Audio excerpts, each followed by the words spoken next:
Best health packages up to 80% discount. Tirumala Diagnostics. నమస్తే రమ్మగారు. నమస్తే జయ. రమ్మగారు, ప్రతిరోజు దేవుడికి నైవేద్యమో ప్రసాదమో పెడుతూ ఉంటాం కదండి. దేవుడికి పెట్టిన ఆ ప్రసాదంలో ఏదో శక్తి ఉంటుంది రమ్మగారు. రుచే మారిపోతుంది. దేవాలయాల్లో చేసింది అయితే అసలు చెప్పనక్కర్లేదు. దేవాలయాల్లో ఉండే పులిహోర మనం ఇంట్లో ఎంత శ్రద్ధగా చేసినా ఆ రుచే రాదనమాట. ఏమి శక్తి వస్తుందండి ఆ ప్రసాదానికి? దైవత్వం. అంతే కదా. రెగ్యులర్గా మనం చేసుకునే దానికి పూర్తి తేడా అనిపించేస్తుంది. తర్వాత ప్రసాదం పెడతాం కదా, పెట్టి కొంచెం సేపు అక్కడ ఎవరు ఉండకూడదు, బయటకు వచ్చేసేయండి, దేవుడి రూమ్లో ఉండొద్దు అని చెప్తారు. అంటే స్వామి ఆ ప్రసాదాన్ని తింటారా, చూస్తారా, ఏం జరుగుతుంది?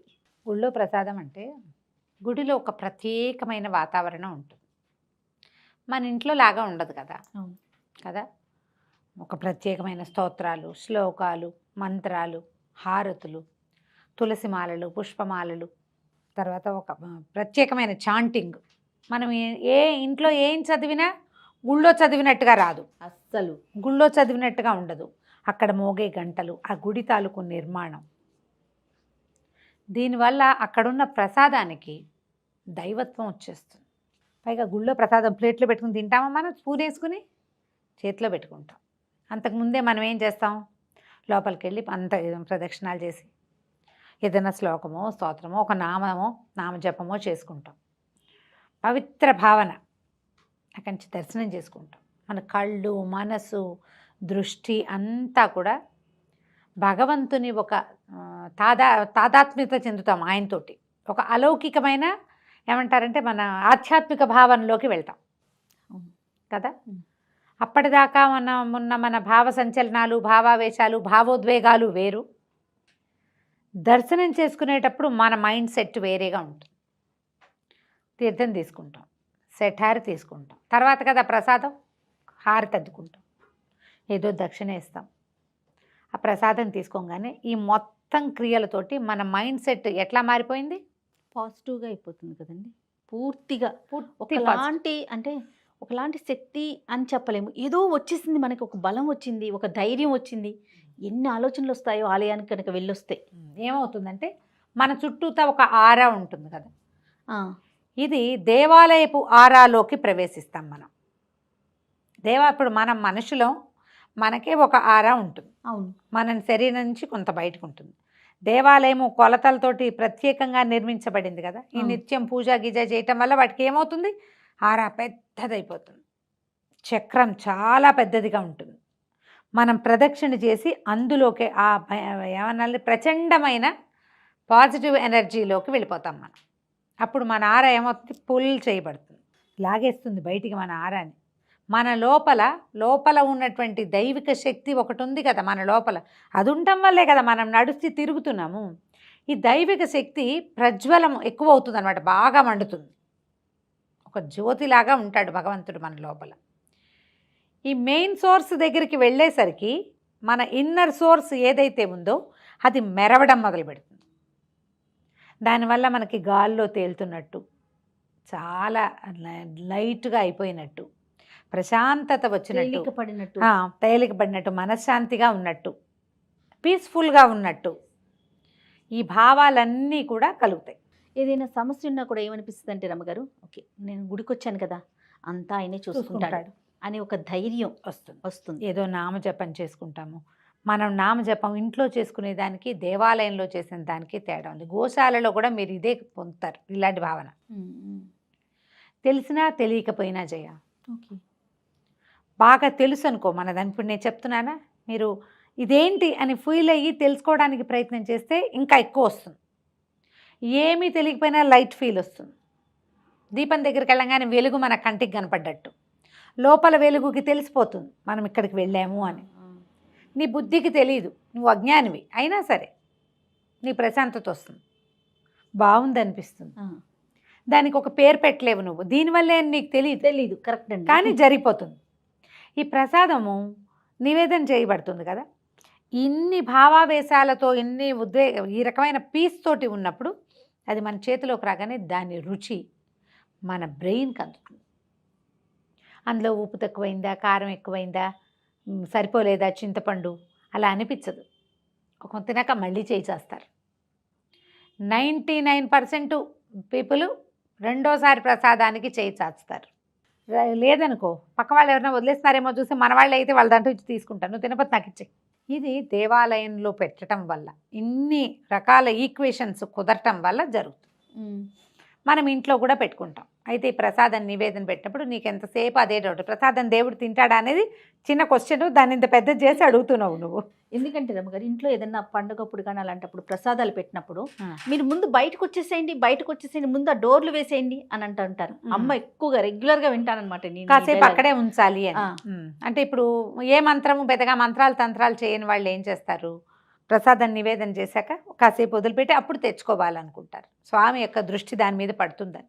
ఇప్పుడు మనం ఇంత ప్రసాదం పెట్టాం, అందులో నుంచి ఏం ఖర్చు అవ్వదు, ఒక్క మెతుకు కూడా తిండు. ఆయనకి ఎందుకు, అన్నీ ఇచ్చింది ఆయన అయితే ఆయనకి మన అన్నం కావాలి అక్కర్లా. కాకపోతే ఏం చేస్తాడంటే అందులో నుంచి సూక్ష్మాంశాన్ని భగవంతుడు తీసుకుంటాడు. మనం ఏ ప్రతిమా రూపాన్ని ఆరాధిస్తున్నామో ఆయన మన యొక్క శ్రద్ధని ఈ ప్రసాదం నుంచి తీసుకుంటాడు. ప్రసాదంగా పెట్టినవన్నీ బాగానే ఉంటాయి, నైవేద్యంగా పెట్టినవన్నీ బాగానే ఉంటాయి. ఇప్పుడు మంత్రము అది చదివే అలవాటు ఉన్న వాళ్ళు ఏం చేస్తారు, ముందు ప్రాణాహుతులు ఇస్తారు, 5 ఆహుతులు ఇచ్చి ఈ నివేదయామి అని చెప్పుకుంటారు, ప్రసాదం చూపిస్తారు. తర్వాత ఉత్తరాపోసనం అన్నం తిన్న తర్వాత చేయి కడుక్కోవటానికి నీళ్లు, హస్తౌ ప్రక్షాళయామి, పాదౌ ప్రక్షాళయామి, ముఖే పునరాచమనీయం సమర్పయామి, ముఖానికి మళ్ళీ ఆచమనం, ఇంకొకసారి నీళ్లు. ఇవన్నీ మంత్రాలు ఒకదాని వెనకాల ఒకటి జరుగుతాయి. మనం లేచి వెళ్ళిపోయి తలిపే ఎక్కర్లా. ఇవన్నీ అయిన తర్వాత ముఖమండపార్థం తాంబూలం సమర్పయామి అని తాంబూలాన్ని కూడా సమర్పిస్తాం. వినాయక చవితి అప్పుడు లేచెళ్ళాం, ఇవన్నీ చేస్తారు, అందరూ చేస్తారు. రెగ్యులర్గా పూజా విధానం షోడశోపచారాలు ప్రాక్టీస్ ఉన్న వాళ్ళు ఇది చేస్తారు. నివేదన చేసిన తర్వాత అప్పుడు హారతిస్తాం, నీరాజన విధి. దాని తర్వాత పునఃపూజ ఏదో చేసి, రోజువారీ చేసే పూజల్లో పునఃపూజలు చేయరు. నయం తాంబూలం సమర్పయామి అయిన తర్వాత అక్షతలు శిరస్సు మీద వేసుకోవటం, నమస్కారం చేస్తే ఈ క్రియ లోపల భగవంతుడు మనం పెట్టిన ప్రసాదాన్ని చూసేస్తాడు. ఆ తర్వాత మనం దాన్ని తెచ్చేసుకోవచ్చు. ఈ సూక్ష్మాంశంలో గ్రహించడం, స్థూలంగా ఉన్న ఆ పదార్థాన్ని మనకే వదిలిపెడతాడు, అందులో నుంచి సూక్ష్మాంశాన్ని గ్రహిస్తాడు. అందుకని నిత్యము నివేదన 5 పంచోపచారాలు చేసినప్పుడు కూడా ధూపదీప నైవేద్యాలు, తాంబూలము, హారతి, లేదా ధూపదీప నైవేద్యాలు, నమస్కారము, హారతి, ధూపం దీపంతో పాటు నైవేద్యం అని స్పష్టంగా పంచోపచారాల్లో చెప్పబడింది. నువ్వు ఇంత పటిక బెల్లం పెట్టు, అంత ఒట్టి బెల్లం ముక్క పెట్టు, కాస్త అంత పెసరపప్పు నానబెట్టి చెంచాడు నానబెట్టి నీళ్ళు ఉంచేసి తడి పెసరపప్పు పెట్టు, దాని మీద బెల్లం ముక్క, కొబ్బరికాయ కొట్టు, అరటిపళ్ళు పెట్టు, దానిమ్మ పండు పెట్టు, ఏదైనా పెట్టు, అన్నం వండి అన్నం పెట్టు, పసుపు ఈ చిప్స్ చిటి దొరుకుతాయి పటిక బెల్లం, పంచదార చిప్స్ అవైనా పెట్టు. ఆ లైన్ ఏంటంటే నీ యొక్క శ్రద్ధని సూచిస్తుంది. 5 ఉపచారాలు చేసి భగవంతుణ్ణి నేను నిన్ను ఆశ్రయించుకుని ఉన్నవాడిని అని చెప్పటం. నువ్వు ఇన్ని పటిక బెల్లం పలుకులు పెట్టినా పుచ్చుకుంటాడు, ఇంత గిన్నెడు పరమాన్నం చేసి పెట్టినా తీసుకుంటాడు. నిన్న పటిక బెల్లం పెట్టాడు, వాడు పాయసం పెడుతున్నాడు, వీడు దుప్పతగా అనుకోడు భగవంతుడు. నిన్నటి నీ శ్రద్ధని ఇవాల్టి నీ శ్రద్ధని కూడా గ్రహిస్తాడు. పటిక బెల్లం అయితే ఒక వరమే ఇస్తాడు, పరమాన్నం అయితే పెద్ద వరం ఇస్తాడు అనుకోవద్దు. లేదు, నైవేద్య విధి నువ్వు నిర్వర్తించావా లేదా, ఆ ప్రసాదాన్ని తీసుకోవటం, ప్రసాద స్వీకారం మానేయకూడదు పొరపాటును కూడా. ఏదో వెళ్తున్నావు వాళ్ళ ప్రసాదం అంటే పంచి పెడతారు, మాకు వద్దు అనకూడదు, ఖచ్చితంగా తీసుకోవాలి. అయితే ఒక చిట్టి కథ ఉంది చూడు, దీని కనెక్షన్. ప్రసాదం తింటాడా అని ఓ ప్రశ్నిస్తూ ఉంటారు. ఒక గురువుగారు సరే సమాధానం చెప్పరు, పిల్లలందరినీ చదువుకోమంటారు. చదువుకోమంటే చదువుకుంటారు. ఈ పిల్లాడు ఎవరైతే ప్రసాదాన్ని దేవుడు పెడతా తింటాడా అని అడిగిన పిల్లాడిని పాఠం అప్పచెప్పమన్నారు. వాడు పద్యం అప్పచెప్పాడు. గురుగారు, ఎరా ఈ పద్యం తీసేసావా పుస్తకంలో నుంచి అన్నాడు. అబ్బాయి ఇదిగోండి అని పుస్తకం చూపించాడు. పుస్తకంలో ఉంది కదా, మరి నీకెలా వచ్చిందిరా అని అడిగాడు గురుగారు. నా మస్తకంలో ఉందండి అన్నాడు. మరి పుస్తకంలో నుంచి నువ్వు తీసావు, పుస్తకంలో ఉండకూడదు. ప్రసాదం నివేదన చేసావు, ఇంత గిన్నెంతా అక్కడే ఉంది, నువ్వు ప్రసాదం పుచ్చుకున్నావు, మరి ఏది ఎట్లా, మరి పుస్తకంలోనే ఉండాలి కదా. అదే ఎందుకు లేదు, పుస్తకంలో ఉన్నది నువ్వు చదివి నీ మనసుకు స్వీకరిస్తే మనసులోకి తీసుకుంటావు. పుస్తకంలో విద్య పుస్తకంలోనే ఉంటుంది, నీ మస్తకంలో కూడా నువ్వు తీసుకోగలిగావు. ఎట్లా గ్రహించావు దాన్ని? నువ్వు తీయాలిగా అక్కడి నుంచి, బుద్ధితో గ్రహించావు. భగవంతుడు అంతే కంటితో తీసుకుంటాడు. ఆ కన్ను ఎలాగా నీ యొక్క శ్రద్ధ వల్ల భగవంతుడి కన్ను నీ యందు తెరుచుకుంటుంది. నిన్ను దేవుడు ఎప్పుడు చూస్తాడు? అందరినీ చూస్తాడు. ప్రపంచం అంతటిని ఆయనే సృజించాడు, అందరినీ చూస్తాడు. నువ్వు పిలిస్తే ఇంకా బాగా చూస్తాడు, నువ్వు తలుచుకుంటే ఇంకా బాగా చూస్తాడు. నువ్వు ఎందుకు తలుచుకున్నావో చూస్తాడు, లేదా నీ పని నువ్వు చేసుకుంటూ ఉంటావు, చూస్తూ ఉంటాడు నిమిత్త మాత్రుడుగా దేవుడు. నువ్వు దీపం పెట్టావు, అబ్బా వీడికి దీపం పెట్టాడు, వీడి శ్రద్ధాళువు. ధూపం చూపించావు, బాగుంది. ప్రసాదం అబ్బో వీడి ప్రసాదం కూడా చూపిస్తున్నాడు. నమస్కారం చేసావు, వీడు శ్రద్ధ. వీడి నమస్కారానికి ప్రతి నమస్కారం చేయాలని చూస్తాడు భగవంతుడు. భగవంతుడు ప్రతి నమస్కారం అంటే ఎట్లా చేస్తాడు? ఆశీర్వచనంతో చేస్తాడు. అది పెద్దవాళ్ళు ప్రతి నమస్కారం చేయరు, చిరంజీవి అంటారు. అది కదా కావాలి మనకి.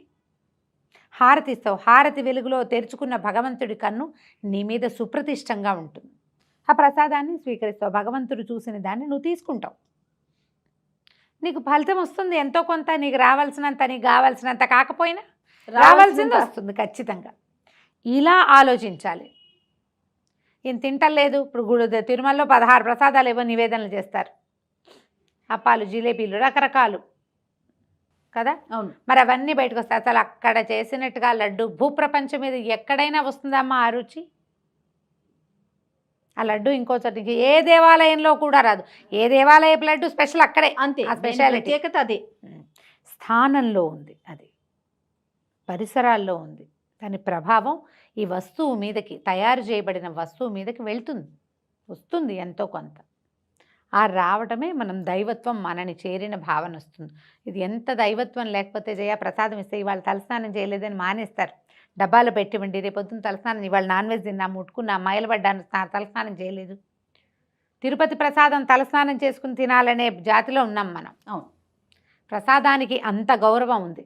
నిజానికి మనం తినే ప్రతి లడ్డు భగవత్ సన్నిధికి చేరిందో లేదో మనకు తెలియదు, కానీ సాన్నిధ్యం నుంచి వచ్చిందన్న నమ్మకం మంది. అవునండి కదా. ఖచ్చితంగా నమ్మకంతో ఉండండి. దేనికైనా ప్రధానమైంది నమ్మిక. భగవంతుని ఎదు నమ్మికుంటే ఆయన తింటాడా తిండా, చూస్తాడా చూడ్డా, ఈయన పెట్టాలా, ఈ ప్రశ్నలు రానే రావు అస్సలు. బాగుంది. నమస్తే. నమస్తే.